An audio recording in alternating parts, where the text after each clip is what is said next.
মালয়েশিয়ার প্রধানমন্ত্রী আনোয়ার ইব্রাহিম বলেছেন, বিপুল সংখ্যক রোহিঙ্গা শরণার্থীদের আশ্রয় দেয় বাংলাদেশের ওপর যে চাপ সৃষ্টি হয়েছে তা নিয়ে মালয়েশিয়া উদ্বিগ্ন। বাংলাদেশের প্রধান উপদেষ্টা অধ্যাপক ডক্টর মোহাম্মদ ইউনূসের সঙ্গে পুত্রাজায়ায় এক যৌথ সংবাদ সম্মেলনে তিনি বলেন, আঞ্চলিক বিষয়গুলোর পাশাপাশি বিপুল সংখ্যক রোহিঙ্গাদের আশ্রয় দেয়ায় বাংলাদেশের ওপর যে চাপ সৃষ্টি হয়েছে আমরা অবশ্যই তাতে উদ্বিগ্ন। আনোয়ার ইব্রাহিম আরও বলেন, মিয়ানমারের শান্তি প্রতিষ্ঠার বিষয়টি অবশ্যই একটা বড় বিষয়। একই সঙ্গে দুর্ভোগে থাকা শরণার্থী ও ভূমিকম্পে ক্ষতিগ্রস্তদের জন্য জরুরি মানবিক সহায়তাও প্রয়োজন।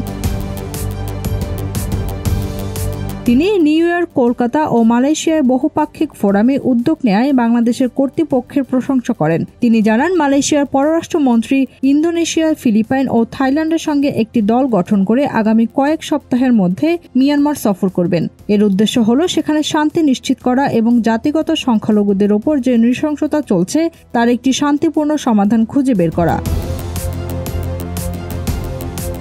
মালয়েশিয়া ও বাংলাদেশের মধ্যে দীর্ঘদিনের সম্পর্ক নিয়ে আনোয়ার ইব্রাহিম বলেন, মালয়েশিয়া বাংলাদেশকে একটি গুরুত্বপূর্ণ অংশীদার হিসেবে দেখে, কারণ বাংলাদেশের কর্মীরা এখানে একসঙ্গে কাজ করে মালয়েশিয়ার উন্নয়নে গুরুত্বপূর্ণ ভূমিকা রাখছেন।